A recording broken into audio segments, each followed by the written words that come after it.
Welcome everybody, it's WildWest Stacker. I hope you're having a great day. If you can tell by this cool looking little tumbler right here, we're going to be trying to clean up some silver. So a little tutorial on how to clean up some silver jewelry, or maybe even if you had like a silver skull like this and it got a little dirty, you could polish it right up. So we're going to go over instructions on how to do that. And I have to thank my friend, the Wolf 56. He's usually on our premier train on Saturdays with us. He's taken off for the summer.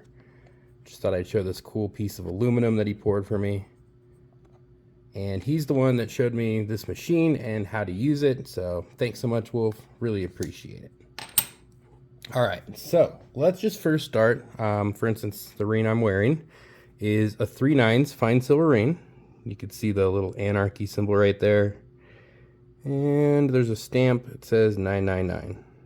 Okay, if you can tell, it's kind of dirty. And same thing with my bracelet. This is by the same guy. 3/9 fine silver. Cool. All right, now let's take a look at what it should look like. So this is the bigger version of the exact same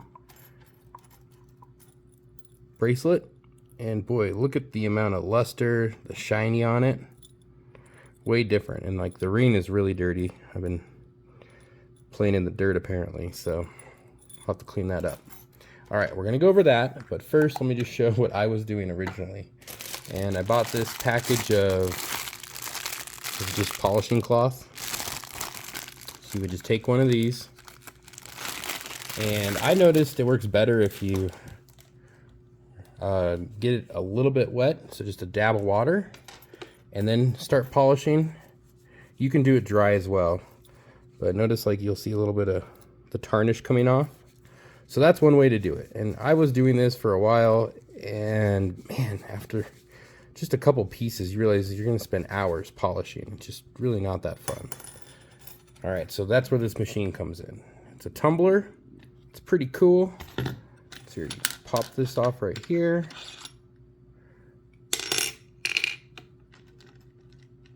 Oh man, what did I do wrong here? Okay, it was just on there a while. So there we go, it's got a little O-ring right here. Put that around this. There we go. And it came right off. That's gonna be fun to fight. All right, so let's go over how to actually set this up. So if we're gonna, now I'm not gonna put this one in there because it's already polished up. So we'll just put this over here to the side. And we're gonna need this stuff. And this is your polishing shot, your medium. And if you notice, there's a bunch of different little shapes in there, circles and little pins and all sorts of things. Now when you order this, doesn't matter who you get it from, but my best recommendation is to clean this off with soap and water. Get yourself a big tub, bucket, I don't know, bowl, whatever, and just try to get off as much, because there's a lot of crap on this. They don't send this out clean. So I've already cleaned this, I believe, 2 or 3 times, so it should be fairly clean. We're just going to dump it right inside here. Okay, and if you can tell, that fills it up pretty good. And how much was that? That was 2 pounds worth. Okay. Next up, we're gonna add some water, and usually enough to cover. Yep, okay. Just to show everybody, there's enough water in there that's covering up all that stainless steel shot. And make sure you get stainless steel. Don't get regular steel. It can rust and other issues as well. You never know. Okay, now let's just do a quick warning. And let me just grab, here's one of my sterling silver necklaces. This is from Jackson Company. This is a really cool design. They call this the Greek necklace. And for instance, they also make this, the Cuban link, sterling silver. You do not want to put these inside of here. And the reason why is because these are actually coated with rhodium. And that's where you get that kind of mirror-like finish versus here's what polished silver looks like, just straight polished. So you can kind of tell the difference. The rhodium has a darker tinge, and you can see the rhodium tinting in like white, gold, pink, rose gold, all sorts of different colors. So if it's rhodium plated, do not put it in there. Only if it's pure silver or if it's just sterling silver, some of the older pieces, you can do that. And you know what? Here, I have a ring right here that I'll show you. Now this is a really old ring. And look, it's got the insignia on here. You could actually stamp, so this person was probably a ballerina or ran a dance studio a long time ago. Look at all that cool detail all the way around on the ring. You don't see that nowadays very often. Look at that. No markings on it too, which is really cool. So this one is sterling silver, so 92.5% silver. I would not put this in there just because I would not want to damage either this carved stone and something really rare like this that's old. I believe this is from at least the 1700s, maybe the 1800s. I mean, look at the size of this woman though. Remember, these were usually worn on pinky rings. Like this could fit on my center finger right there. This is a huge ring. Holy cow. All right, so do not put this in the tumbling media. And again, do not put anything rhodium plated. There's your quick little warning.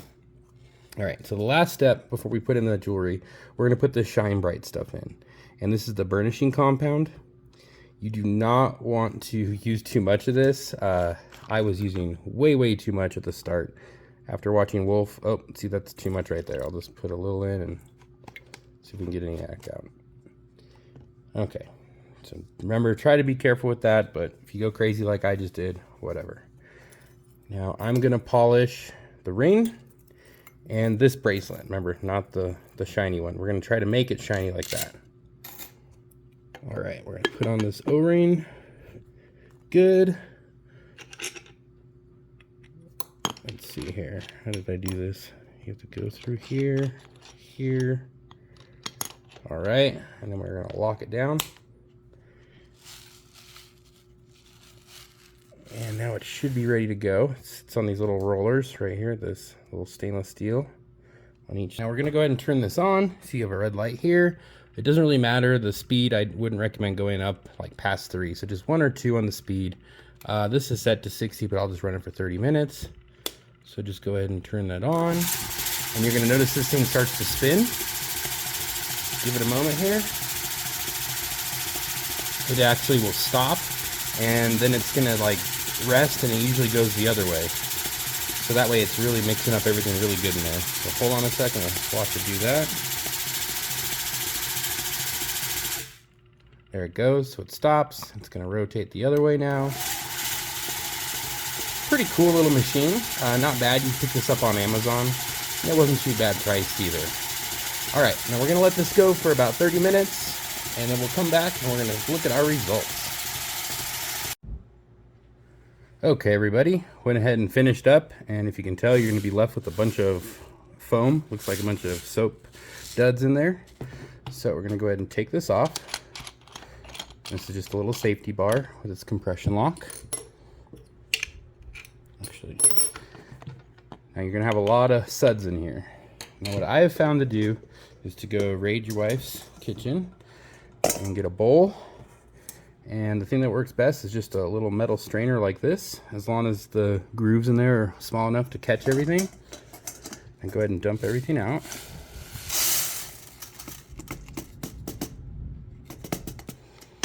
And see all the foam in there? I'm still gonna have to clean that out later. And that's all from that burnishing compound, this Shine Bright stuff.